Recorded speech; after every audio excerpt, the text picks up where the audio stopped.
আসসালামু আলাইকুম। আমন্ত্রণ জাগো স্পোর্টসে, সঙ্গে আছে আমি আফরিন সুমনা। শুরুতে জানিয়ে দিচ্ছি সংবাদ শিরোনাম। আমিনুল ইসলাম বুলবুলকে সরাতে মুখোমুখি এনএসসি বনাম বিসিবি, ক্ষমতা দখলের নোংরা মহাযুদ্ধ, আসতে পারে আইসিসির নিষেধাজ্ঞা। আইসিসি র্যাঙ্কিংয়ে 65 ধাপ এগোলেন নাহিদ, সেরা 10-এ মিরাজ। পাকিস্তানে হামলার পর আফগানিস্তানের ঘনিষ্ঠ বন্ধু মুসলিম গণহত্যাকারী ভারতের সহায়তা চাইলেন আফগান তারকা স্পিনার। গাভাস্কার নিচু মানসিকতার পরিচয় দিয়েছেন রফিক। দর্শক, শিরোনাম শুনছিলেন, এবার জানিয়ে দিচ্ছি বিস্তারিত। আমিনুল ইসলাম বুলবুলকে সরাতে মুখোমুখি এনএসসি বনাম বিসিবি, ক্ষমতা দখলের নোংরা মহাযুদ্ধ, আসতে পারে আইসিসির নিষেধাজ্ঞা। জাতীয় ক্রীড়া পরিষদ তথা এনএসসি বিসিবির গত অক্টোবরের নির্বাচনের স্বচ্ছতা, নির্বাচনে সরকারি হস্তক্ষেপ এবং নানা ষড়যন্ত্রের অভিযোগে ভিত্তিতে 5 সদস্যের একটি তদন্ত কমিটি গঠন করেছে।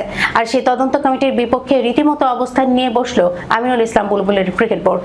বিসিবি গতকাল রাতে একটি সংবাদ বিজ্ঞপ্তি দিয়েছে, যার সারমর্ম হলো এই মুহূর্তে বিসিবি নির্বাচন নিয়ে কোনো ধরনের তদন্ত মানেই সরকারের পদক্ষেপকে আন্তর্জাতিক ক্রিকেট কাউন্সিলের চোখে বিসিবির কার্যক্রমে বাহ্যিক হস্তক্ষেপ হিসেবে দেখা হতে পারে, যা বাংলাদেশের আইসিসির সদস্য পদ এবং ক্রিকেটের স্থিতিশীলতাকে ঝুঁকির মধ্যে ফেলতে পারে।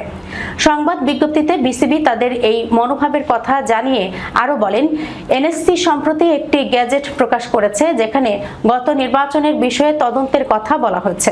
বিসিবির দাবি, বর্তমান বোর্ড সম্পূর্ণ গণতান্ত্রিক প্রক্রিয়ায় এবং নিজস্ব গণতন্ত্র মেনে নির্বাচিত হয়েছে। দায়িত্ব নেয়ার পর থেকে তারা নিয়মিত সব কার্যক্রম পরিচালনা করে আসছে। এমন অবস্থায় আকস্মিক এই তদন্ত কমিটি গঠনের সিদ্ধান্ত বিসিবির স্বাধীনতা ও স্থিতিশীলতাকে প্রশ্নবিদ্ধ করছে। বিজ্ঞপ্তিতে আরো উল্লেখ করা হয়, আইসিসির পূর্ণ সদস্য হিসেবে তারা আন্তর্জাতিক ক্রিকেটের বৈশ্বিক প্রশাসনিক কাঠামো অনুযায়ী পরিচালিত হয়। আইসিসি নিয়ম অনুযায়ী কোনো নির্বাচিত ক্রিকেট বোর্ডের কাজে তৃতীয় পক্ষের বা সরকারি হস্তক্ষেপ কঠোরভাবে নিষিদ্ধ। এই ধরনের কোনো পদক্ষেপ আইসিসির শাসন ও বাধ্যবাধকতা নীতিমালার আওতায় তদন্ত বা শাস্তিমূলক ব্যবস্থার মুখে ফেলতে পারে। বিসিবি থেকে আরো জানানো হয়েছে, ইতিমধ্যেই আইসিসির শীর্ষ নেতৃবৃন্দের সঙ্গে তাদের আনুষ্ঠানিক আলোচনা হয়েছে। সেখান থেকে ইঙ্গিত পাওয়া গেছে যে গণতান্ত্রিকভাবে নির্বাচিত বোর্ডে যে কোনো হস্তক্ষেপ আন্তর্জাতিক ক্রিকেটে নেতিবাচক প্রভাব ফেলতে পারে। এই ধরনের একটি বক্তব্য যখন বিসিবি থেকে আসে, তখন সেটিকে অনেকেই এনএসসির তদন্ত কমিটিকে কার্যত বৃদ্ধাঙ্গুলি দেখানোর শামিল বলেই মনে করছেন। ধারণা করা হচ্ছে, বিসিবির এই সংবাদ বিজ্ঞপ্তিতে শুধু উদ্বেগই প্রকাশ করা হয়নি, বরং পরোক্ষভাবে তদন্ত কমিটির কার্যক্রম স্থগিত রাখার ইঙ্গিত দেওয়া হয়েছে। অর্থাৎ এই কার্যক্রম পরিচালিত হলে দেশের ক্রিকেটের মঙ্গলের চেয়ে অমঙ্গল বেশি হবে এবং আইসিসির নিষেধাজ্ঞার ঝুঁকিও তৈরি হতে পারে, এমন বার্তাও সেখানে রয়েছে। তার মানে এনএসসি এবং বিসিবি এখন মুখোমুখি অবস্থানে। মোটা দাগে বলতে গেলে এনএসসির তদন্ত কমিটি গঠনের সিদ্ধান্তকে বিসিবি নিন্দা করেছে, প্রতিবাদ জানিয়েছে এবং একই সঙ্গে ইঙ্গিত দিয়েছে যে এই ধরনের পদক্ষেপ আইসিসির দৃষ্টিতে সরকারি হস্তক্ষেপ হিসেবে বিবেচিত হতে পারে, যার ফলে শাস্তির মুখে পড়তে পারে বাংলাদেশ ক্রিকেট বোর্ড। পাকিস্তানের বিপক্ষে ঘরোয়া মাঠে ওয়ানডে সিরিজে দুর্দান্ত পারফরম্যান্সের পুরস্কার পেলেন নাহিদ রানা। আইসিসির ওয়ানডে বোলারদের র্যাঙ্কিংয়ে তিনি অবিশ্বাস্য 65 ধাপ এগিয়ে প্রথমবারের মতো সেরা 11-এ উঠে এসেছেন। এছাড়াও ওয়ানডে অধিনায়ক মেহেদী হাসান মিরাজ উঠে এসেছেন সেরা 10-এ। উন্নতি করেছেন তাসকিন আহমেদ, মুস্তাফিজুর রহমানও। তানজিদ হাসানের সঙ্গে যৌথভাবে সিরিজ সেরা পুরস্কার জেতা নাহিদ প্রথম ওয়ানডেতে 24 রানে 5 উইকেট নিয়ে পাকিস্তানকে প্রায় একাই গুড়িয়ে দিয়েছিলেন। পাকিস্তানের বিপক্ষে বাংলাদেশের হয়ে যা সেরা বোলিং এর রেকর্ড। পরের 2 ম্যাচে অবশ্য খরুচে বোলিং এ মোট 3 উইকেট নেন। ওয়ানডে বোলারদের র্যাঙ্কিং এ তিনি এখন 98তম। অন্যদিকে অধিনায়ক মিরাজ প্রথম ওয়ানডেতে 29 রানে নিয়েছিলেন 3 উইকেট। পরের ম্যাচে 34 রান খরচায় 2 শিকার ধরেন। সিরিজ নির্ধারণী ম্যাচে কোনো উইকেট না পেলেও কিপটে বোলিং করেছেন। প্রথম 2 ম্যাচের পারফরম্যান্সে আইসিসি ওয়ানডে বোলারদের তালিকায় 9 ধাপ এগিয়ে মিরাজ এখন 7ম স্থানে আছেন। এছাড়া অভিজ্ঞ পেসার তাসকিন আহমেদ 12 ধাপ এগিয়ে আছেন 28তম স্থানে। পাকিস্তানের বিপক্ষে শেষ ওয়ানডেতে দুর্দান্ত বোলিং করা এই পেসার 49 রানে নেন 4 উইকেট। মহা গুরুত্বপূর্ণ সময়ে ব্রেক থ্রু দিয়ে দলের জয়ে দারুণ অবস্থান রাখেন। এছাড়া শেষ ম্যাচে 3টি সহ সিরিজে মোট 5 উইকেট নেওয়া মুস্তাফিজ 13 ধাপ এগিয়ে উঠেছেন 47তম স্থানে। ওয়ানডে বোলারদের র্যাঙ্কিংয়ে আগের মতোই শীর্ষে আছেন আফগানিস্তানের তারকা লেগ স্পিনার রাশিদ খান। পাকিস্তানের বোলারদের মধ্যে উল্লেখযোগ্য কোনো উন্নতি নেই। ব্যাটসম্যানদের র্যাঙ্কিংয়ে বাংলাদেশিদের মধ্যে লম্বা লাফ দিয়েছেন তানজিদ হাসান। শেষ ওয়ানডেতে ক্যারিয়ারের প্রথম ওয়ানডে সেঞ্চুরি করা ওই ওপেনার 31 ধাপ এগিয়ে এখন 55তম। পাকিস্তানের হামলার পর আফগানিস্তানের ঘনিষ্ঠ বন্ধু মুসলিম গণহত্যাকারী ভারতের সহায়তা চাইলেন আফগান তারকা স্পিনার। আফগানিস্তানের উপর পাকিস্তানের সাম্প্রতিক ভয়াবহ বিমান হামলার পর আন্তর্জাতিক সম্প্রদায়ের কাছে সাহায্যের আবেদন জানিয়েছেন আফগান ক্রিকেট তারকা AM গজনফর। বিশেষ করে মুসলিম গণহত্যাকারী ভারতকে ঘনিষ্ঠ বন্ধু উল্লেখ করে এই সংকটে পাশে দাঁড়ানোর আহ্বান জানিয়েছেন তিনি। সম্প্রতি কাবুলের একটি মাদকাসক্তি নিরাময় ও পুনর্বাসন কেন্দ্রে পাকিস্তানের বিমান হামলায় অন্তত 400 জন নিহত এবং 250 জন আহত হয়েছেন বলে দাবি করেছে আফগান কর্তৃপক্ষ। 2000 শয্যার এই বিশাল হাসপাতালটির বড় একটি অংশ ধ্বংস হয়ে গেছে, যদিও পাকিস্তান এই হামলার অভিযোগ অস্বীকার করেছে।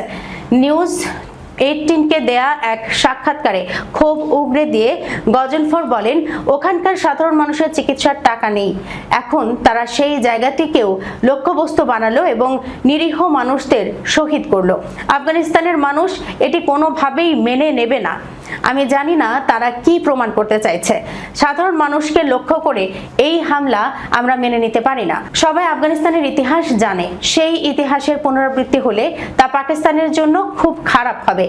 IPL এর আগামী আসরে মুম্বাই ইন্ডিয়ানের হয়ে মাঠ মাতাতে প্রস্তুত এই তরুণ তুর্কি ভারতের সাথে আফগানিস্তানের গভীর বন্ধুত্বের কথা স্মরণ করিয়ে দেন। তিনি বলেন, ভারত আমাদের ঘনিষ্ঠ বন্ধু। আমরা তাদের সাথে এই বিষয়গুলো নিয়ে কথা বলতে চাই, যেন ভবিষ্যতে এমন কিছু আর না ঘটে। বিশ্বের অন্যান্য দেশের কাছেও আমাদের একই অনুরোধ, এই সংঘাত কারো জন্যই ভালো খবর বয়ে আনবে না। বর্তমানে বিশ্বজুড়ে নানা অস্থিরতার মাঝেও এই ধরনের সামরিক হামলা সাধারণ মানুষের জীবনকে আরো বিপর্যস্ত করে তুলছে বলে মন্তব্য করেন এই আফগান ক্রিকেটার। দ্য 100 এর নিলামে ভারতীয় মালিকানাধীন ফ্র্যাঞ্চাইজিতে পাকিস্তানি ক্রিকেটারদের অন্তর্ভুক্তি নিয়ে সুনীল গাভাস্কারের বিতর্কিত মন্তব্যের তীব্র নিন্দা জানিয়েছেন সাবেক ইংলিশ ক্রিকেটার আজিম রফিক। গাভাস্কারের এই অবস্থানকে বিদ্বেষপূর্ণ আখ্যা দিয়ে রফিক বলেন, কিংবদন্তি ক্রিকেটার হিসেবে গাভাস্কার কোনো ছাড় পাওয়ার যোগ্য নয়। গত সপ্তাহে দ্য 100 এর নিলামে সানরাইজার্স লিডস 1,90,000 পাউন্ডের বিনিময়ে পাকিস্তানি স্পিনার আবরার আহমেদকে দলে নেন। দলটির মালিকানায় রয়েছে ভারতের সান টিভি নেটওয়ার্ক, যারা IPL এর সানরাইজার্স হায়দ্রাবাদেরও মালিক। এই ঘটনার প্রেক্ষাপটে ভারতীয় সংবাদ মাধ্যম মিড ডেতে একটি কলাম লেখেন গাভাস্কার। সেখানে তিনি দাবি করেন, পাকিস্তানি খেলোয়াড়দের দেয়া অর্থ পরোক্ষভাবে ভারতের বিরুদ্ধে সামরিক কর্মকাণ্ডে ব্যবহৃত হতে পারে। গাভাস্কার তার কলামে লেখেন, পাকিস্তানি খেলোয়াড়রা তাদের সরকারকে যে আয়কর দেয় তা দিয়ে অস্ত্র কেনা হয়, যা পরোক্ষভাবে ভারতীয় সেনা ও বেসামরিক নাগরিকদের মৃত্যুর কারণ হয়ে দাঁড়ায়। মালিকানা ভারতীয় হলে সেই অর্থ ভারতীয়দের হতাহতের পেছনেই ভূমিকা রাখছে। টুর্নামেন্ট জেতা কি ভারতীয়দের জীবনের চেয়েও বড়? মঙ্গলবার সামাজিক যোগাযোগ মাধ্যম এক্সে গাভাস্কারের এই বক্তব্যের কঠোর সমালোচনা করেন করাচিতে জন্ম নেওয়া সাবেক ইয়র্কশায়ার স্পিনার আজিম রফিক। তিনি লিখেন, এটি অত্যন্ত হাস্যকর এবং এর নিন্দা জানানো উচিত। এই ধরনের মন্তব্য কিভাবে গ্রহণযোগ্য হতে পারে? আপনি কত রান করেছেন তাতে আমার কিচ্ছু যায় আসে না। এটি গাভাস্কারের অত্যন্ত নীচ ও বিদ্বেষপূর্ণ মন্তব্য। রফিক আরও একটি পোস্টে কটাক্ষ করে প্রশ্ন তোলেন, গাভাস্কার কি কোনো ম্যাচ ধারাভাষ্য দেওয়ার বয়কট করেছেন? আমার মনে হয় না। দর্শক, এই ছিল এখনকার মতো জাগো স্পোর্টসে। যাবার আগে সংবাদ শিরোনামগুলো জানাচ্ছি আরো একবার। আমিনুল ইসলাম বুলবুলকে সরাতে মুখোমুখি NSC বনাম BCB, ক্ষমতা দখলের নোংরা মহাযুদ্ধ, আসতে পারে ICCর নিষেধাজ্ঞা। ICC র্যাঙ্কিংয়ে 65 ধাপ এগোলেন নাহিদ, সেরা 10-এ মিরাজ। পাকিস্তানে হামলার পর আফগানিস্তানের ঘনিষ্ঠ বন্ধু মুসলিম গণহত্যাকারী ভারতের সহায়তা চাইলেন আফগান তারকা স্পিনার। গাভাস্কার নিচু মানসিকতার পরিচয় দিয়েছেন রফিক। এখনকার মতো এই পর্যন্তই। এতক্ষণ পর্যন্ত যারা সঙ্গে ছিলেন সবাইকে ধন্যবাদ। আল্লাহ হাফেজ।